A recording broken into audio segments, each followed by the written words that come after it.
আপনাদের কেউ জানেন যে রাধার যখন জন্ম হয়েছিল রাধা চোখে দেখতে পেত? আস্তে, রাধা চোখে দেখতে পেত? কেউ বলছে না, কেউ চুপ করে আছে, হ্যাঁ বলছে না, নাও বলছে না। চুপ থাকাটাই বুদ্ধিমানের কাজ। জেনে নিন, রাধার যখন জন্ম হয়েছিল চোখে দেখতে পায় নাই। কেন?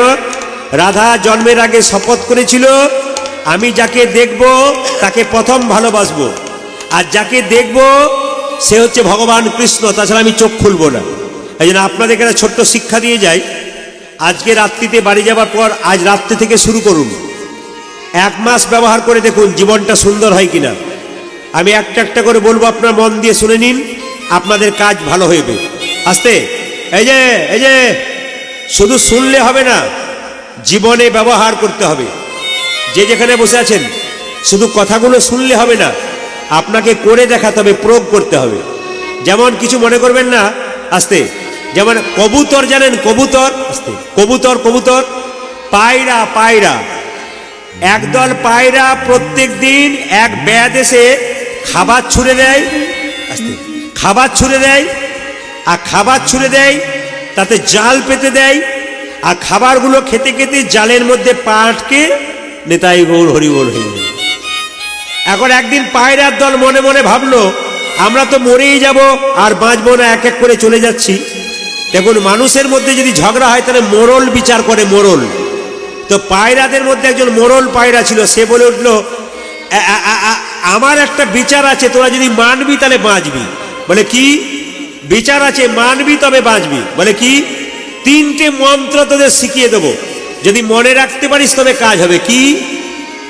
যে ব্যাধের খাবার খাবো না, ব্যাধের জালে পা দেবো না, আর ব্যাধের হাতে ধরা পড়ব না। এই মন্ত্র 3টে মুখস্থ কর। পায়রার দল বলল কোনো অসুবিধা নাই, প্রত্যেকদিন মুখস্থ করছে। ব্যাধের খাবার খাবো না, জোরে বলুন। আর কি বললাম?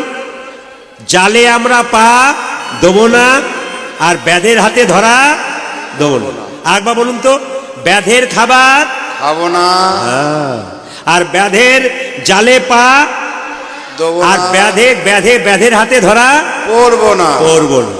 এখন একদিন ব্যাধ কি করেছে, জালটা পেতেছে, আর গোটা কয়েক পায়রা গাছের ওপরে মগ ডালে চেপে নাম ছাড় বলছে, মানে খাবারগুলোকে দেখে নাম ছাড় বলছে, ব্যাধের খাবার খাবো না। ওপর থেকে এক ডাল নিচে নামলো, আচ্ছা, আবার এক ডাল নিচে নেমে বলছে, ব্যাধের জালে পা দেবো না, ব্যাধের খাবার খাবো না, আর ব্যাধের হাতে পড়বো না। বলতে বলতে বলতে বলতে সবাই নেমে পড়েছে। আর তখনও বলছে, ব্যাধের খাবার খাবো না, দিব্যি খাচ্ছে, ব্যাধের জালে পা দেবো না। একজন বলছে, পাটা টান টান লাগছে রে। তার মানে কি বলুন তো, ও ধরা পড়ে গেছে। আর এইদিকে তাকান, ও ধরা পড়ে গেছে। আর ব্যাধের হাতে ধরা দেবো না, জয়নিতাই তো হয়েই গেছে। মানে মোরল মশাই মন্ত্র পড়তে বলেছে আর মন্ত্রটাকে ব্যবহার করতে বলেছে। ওরা কি করেছে? আমরা বলি না, আমি সকালে বলেছিলাম না, সকালে উঠিয়ে আমি মনে মনে বলি, সারাদিন আমি যেন ভালোভাবে চলি, আদেশ করেন যাহা মোর গুরুজনে। বাবা বলছে, 1 গ্লাস জল এনে দে তো। চুপ করা, জল দেবো না। মানে আদেশ করেন যাহা মোর গুরুজনে, মানে গুরুজনে আদেশ করলে নিয়ে যেতে হয়। বাবা বলছে, খোকা 1 গ্লাস জল দে তো। চুপ করো, দেবো না। তার মানে পড়ছে কিন্তু বুঝছে না। এই জন্য শুধু জানলে হবে না, আপনাদের ব্যবহার করতে হবে, করে দেখাতে হবে। আমি আজকে যে জিনিসগুলো বলবো আপনারা মন দিয়ে শুনবেন, আপনাদের জীবন সুন্দর হবে যদি আপনারা 1 মাস ব্যবহার করেন। একটা একটা করে শুনে নিন, দেখুন আপনার জীবন সুন্দর হয় কিনা। একবার মন দিয়ে শুনে নিন, কাল থেকে আপনার জীবনে ব্যবহার করবেন। আজকে রাত্রিতে বাড়িতে যাবেন, যখন বিছানাতে শোবেন, বালিশে মাথাটা দেবেন, তখন কি বলবেন? ওম পদ্মনাভায় নমঃ,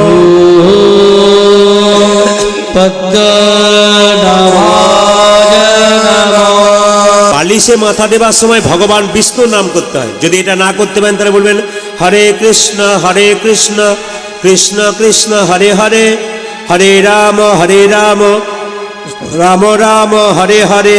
এভাবে বলো, হরে কৃষ্ণ কৃষ্ণ কৃষ্ণ হরে হরে, হরে রাম রাম রাম হরে হরে। এই কথা বলতে বলতে আপনি ঘুমিয়ে পড়বেন। 1 বার বলবেন, 2 বার বলবেন, 5 বার বলবেন। এইবার মনে রাখবেন, যে বাড়িতে আপনি শুয়ে থাকেন, আসতে যে বাড়িতে স্বামী স্ত্রীতে শুয়ে থাকেন ওই বাড়িতে কোনো মন্দির রাখবেন না। প্রশ্ন করবেন কেন মন্দির রাখবো না? যে বাড়িতে শুয়ে থাকবেন সেই রুমটাতে কোনো ঠাকুর মন্দির বা ঠাকুরের সিংহাসন রাখবেন না। আপনারা প্রশ্ন করতে পারেন, প্রদীপবাবু আমার তো একটি মাত্র বাড়ি, তা ওই বাড়িটাতে আমি খাই, ওখানেই শুই, ওখানে নিজের কাজ করি, তাহলে এখন প্রশ্ন হচ্ছে যে আমরা তাহলে কি করব? হ্যাঁ, ওই বাড়িতেই যদি আপনার সিংহাসন থাকে আপনি একটা কাজ করবেন, একটু ভগবানের সিংহাসন বা মন্দির থাকলে একটা পর্দা দিয়ে দেবেন। সকালবেলায় যখন ঘুম থেকে উঠবেন বিছানাতেই গুরুমন্ত্র জপ করবার আগে, সকালবেলায় ঘুম থেকে উঠে আমার দিকে তাকান, ঘুম থেকে উঠে চোখটা খুলবার আগে হরে কৃষ্ণ কৃষ্ণ কৃষ্ণ হরে হরে, হরে রাম রাম রাম হরে হরে। ভালো করে তাকান। রাত্রিতে শোবার সময় বিছানাতে বলতে বললাম বালিশে, সকালবেলায় ঘুম থেকে উঠলেন হরে কৃষ্ণ কৃষ্ণ কৃষ্ণ হরে হরে, হরে রাম রাম রাম হরে হরে। চোখগুলোকে দুটো আঙুল দিয়ে হরে কৃষ্ণ কৃষ্ণ কৃষ্ণ হরে হরে, হরে রাম রাম রাম হরে হরে হয়ে গেল। এবার কি করবেন? সকালবেলায় ঘুম থেকে উঠে কৃষ্ণের ছবি দেখার দরকার নাই, এখানে হাতটাকে দেখবেন। কেন? कराग्गे बसते लक्ष्मी कराग्गे बसती लक्ष्मी करमूले तु सरस्वती करमूले तु सरस्वती करमध्ये गोविंद करमध्ये गोविंद प्रभाते कर दर्शन प्रभाते कर दर्शन। কি সুন্দর বাণী আছে, कराग्गे बसते लक्ष्मी মানে এখানে মা লক্ষ্মী আছে। সবাই তাকান, পরাগ্গে বসতে লক্ষ্মী, এখানে মা লক্ষ্মী আছে। করমূলে তু সরস্বতী, এখানে মা সরস্বতী আছে। করমধ্যে গোবিন্দম, এখানে ভগবান কৃষ্ণ আছে। প্রভাতে করদর্শনম, সকালবেলায় ঘুম থেকে উঠে সবার কাছে নিবেদন রইল, আমি যে কথাগুলো বলছি মন দিয়ে শুনবেন। সকালবেলায় ঘুম থেকে উঠে নিজের হাতটাকে দেখবেন, হাত থেকে দেখার পর কি করবেন? যদি গুরুমন্ত্র ভজন করার সময় থাকে তাহলে স্নান করে পবিত্র হয়ে করবেন, আর যদি গুরুমন্ত্র ভজন করার সময় না থাকে আপনি নিজের বিছানাতেই গুরুমন্ত্র জপ করে নেবেন। কি বললাম? আপনার বিছানাতেই গুরুমন্ত্র জপ করে নেবেন। প্রশ্ন করবেন, প্রদীপবাবু বিছানা তো অপবিত্র জায়গা, এখানে গুরুমন্ত্র জপ করা যায়? বলে হ্যাঁ করা যায়। কেন? মহাপ্রভু নিজের মুখে বলেছেন খাইতে শুইতে যথা তথা সব জায়গায় হরিনাম করা যায়। আপনি যে কোনো অবস্থায় হরিনাম করতে পারেন, হরিনামে কোনো অপবিত্রতা নাই। গঙ্গা জলে যেমন অপবিত্রতা নাই, গঙ্গা জলে মরা ভেসে যাচ্ছে তবু গঙ্গা যেমন পবিত্র, নাম কিন্তু সবসময় পবিত্র। আপনি যে কোনো জায়গায় নাম করলে ওই অপবিত্র জায়গাটা পবিত্র হয়ে যায় একমাত্র নামের দ্বারা। এবার নাম করে দিলেন ওখানে। এবার আপনি বিছানা থেকে যখন নামবেন তখন মাথায় রাখবেন, যখন আপনি মাটিতে নামছেন, আপনি ছপ্পর থেকে বা তক্তা থেকে নামছেন বা যে কোনো মাটির বিছানা থেকে মাটিতে নামছেন, তখন আপনাকে কি করতে হবে? সেই মাটিকে একবার প্রণাম করতে হবে। সেই মাটিকে একবার প্রণাম করবেন। কেন? ওই মাটিতে রামের জন্ম, ওই মাটিতে কৃষ্ণের জন্ম, ওই মাটিতে গৌরের জন্ম, তাই ওই মাটিকে একবার প্রণাম করুন। 3 নম্বর হয়ে গেল। এবার কি করবেন?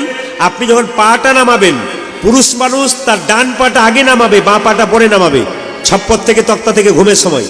আর মায়েরা আপনাদের বাঁ পাটা প্রথমে নামাবেন। তবে একটা কথা বলি, বাড়িতে আপনাদের কিছু জিনিস আমি বলে যাই যেগুলো জ্যোতিষশাস্ত্র বলেছে। কি বলেছে? যে বাড়িতে যদি কোনো অলক্ষ্মী ঢুকে যায়, দেখবেন বাড়িতে লক্ষ্মী থাকে, লক্ষ্মী পছন্দ করে কি বলুন তো? লক্ষ্মী পছন্দ করে লাড্ডু মিষ্টি খেতে পছন্দ করে। আর অলক্ষ্মী পছন্দ করে কি বলুন তো? টক আর ঝাল। ওই যে দাদা ভাইয়েরা যারা কীর্তন শুনতে এসছেন, যাদের বড় বড় ব্যবসা আছে, তা দেখবেন দোকানের দরজাতে লেবু লঙ্কা টাঙানো হয়। জোরে বলুন হা না না। দোকানের দরজাতে লেবু লঙ্কা টাঙানো হয় না? এই লেবু লঙ্কা টাঙানো কেন? আসলে অলক্ষ্মীর খাবার কি বলুন তো? টক আর ঝাল। অলক্ষ্মীর খাবার টক আর ঝাল। ওই যে টক আর ঝাল যদি প্রথমে পেয়ে যায় লেবু আর লঙ্কা, তাহলে অলক্ষ্মী বেরিয়ে চলে যায়। আর লক্ষ্মীর খাবার কি বলুন তো? লক্ষ্মীর খাবার হচ্ছে মিঠাই, মন্ডা, মিষ্টি, এগুলো লক্ষ্মীর খাবার। দুটো কাজ আপনারা প্রতি সপ্তাহে করবেন, আপনাদের বাড়ি থেকে অলক্ষ্মী চলে যেতে পারে। কে বলছে? জ্যোতিষশাস্ত্র বলছে। মঙ্গলবার দিন 1 বালতি জল নেবেন। 1 বালতি জল নিয়ে আপনি তার মধ্যে 500 গ্রাম মতো লবণ নেবেন। এই জলটার সঙ্গে মিশিয়ে, ওই লবণ জল মিশিয়ে বাড়ির যে অন্ধকার জায়গাগুলো, অলক্ষ্মী কোথায় বাস করে?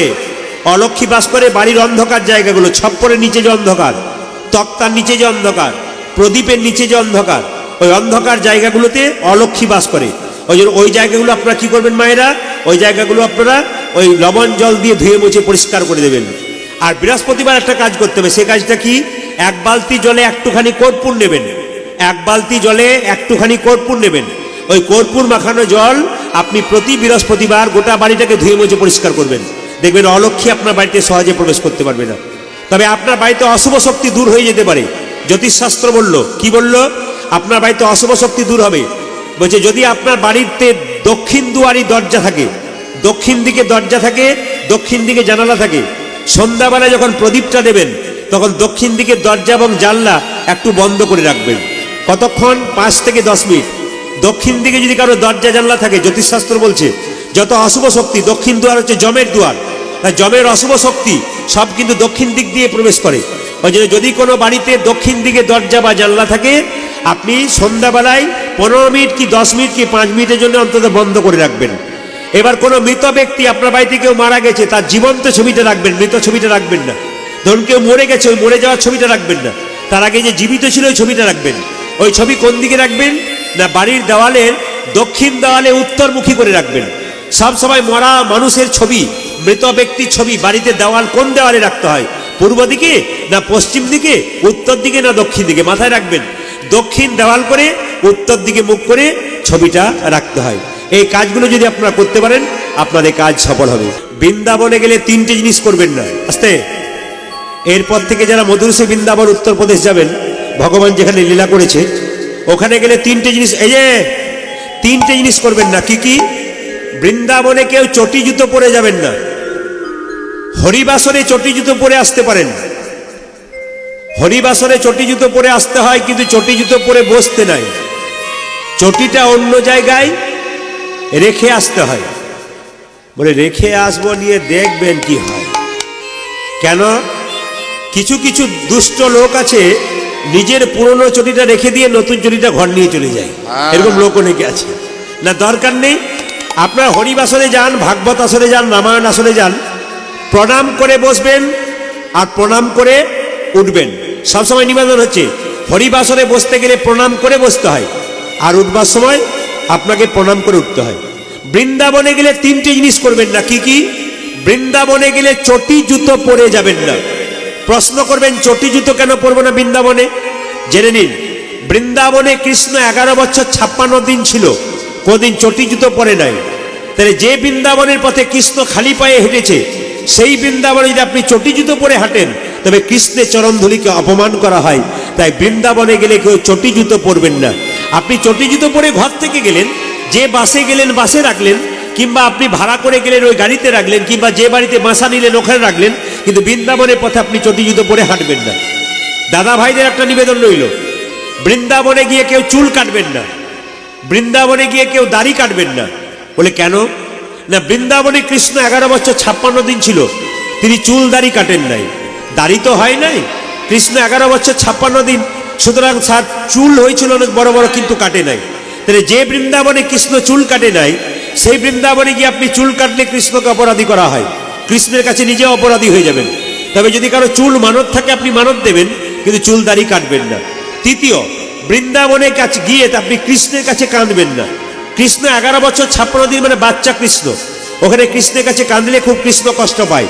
ওখানে কৃষ্ণের কাছে গিয়ে শুধু রাধা রাধে রাধে বললেই খুশি হয়ে যায়। রাধারানী কি করেছিল দেখুন মায়েরা, যখন চোখে দেখতে পায় না, রাধারানীর জন্ম কিন্তু মায়ের গর্ভ থেকে হয় নাই। রাধারানীর মায়ের নাম ছিল কীর্তিদা। সখীদের সঙ্গে একবার পুকুরে স্নান করতে গিয়েছিল, হঠাৎ দেখতে পেল অনেকগুলো পদ্ম ফুল ফুটে আছে। তা সব পদ্ম ফুল দেখতে ভালো, দেখতে মোটামুটি, একটা পদ্ম ফুল চকচক করছে। সঙ্গে সঙ্গে বললো কীর্তিদা, এক কাজ করতো, বলে চকচকে পদ্ম ফুলটা নিয়ে আয় তো। বলে কি করব? ওই চকচকে পদ্ম ফুলটাতে নিশ্চয় কোনো রহস্য আছে। ওই চকচকে পদ্ম ফুলটা যখন এনেছে মায়েরা, ওর ভেতরে ছোট্ট একটা পোকা। কিসের পোকা? সোনার পোকা। ওই সোনার পোকাটা আস্তে আস্তে মেয়ের মতো আকার ধারণ করলো। যখন মেয়ের মতো আকার ধারণ করলো, তখন কীর্তিদা মনে মনে ভাবলো, তো আমার গর্ভে জন্ম নেয় নাই, এটাকে সুন্দর করে আমি যত্ন করে রাখি। হঠাৎ দেখতে পেল কীর্তিদা চারিদিকে প্রচার করে দিল, আমার গর্ভে সন্তান এসেছে। রাজা বিষভানু রাজা চারিদিকে প্রচার করলো, রাধারানীর বাবা, যে আমার স্ত্রী গর্ভে সন্তান এসেছে, আমার রানী আর বেরোবে না। আসলে তা নয়, ওই পদ্ম ফুলের মধ্যে ছোট্ট পোকাটা মেয়ের মতো রূপ ধারণ করলো। কিন্তু সেই মেয়েটার নাম রাখলো রাধা, কিন্তু চোখে সে দেখতে পায় না, অন্ধ। আচ্ছা বলুন তো, আপনাদের যদি এই চৌধুরী হাটে কোনো বাড়িতে একটা মেয়ে জন্ম নেয়, সে মেয়ে চোখে দেখতে না পায়, তাহলে তার মা বাবা কান্নাকাটি করে না? বিষভানু রাজার স্ত্রী কীর্তিদা বারবার কাঁদছে, ওগো দেখো গো, দেখে যাও তোমরা, এমন একটা মেয়ের জন্ম দিলাম যে মেয়েটা চোখেই দেখতে পায় না। আচ্ছা বলুন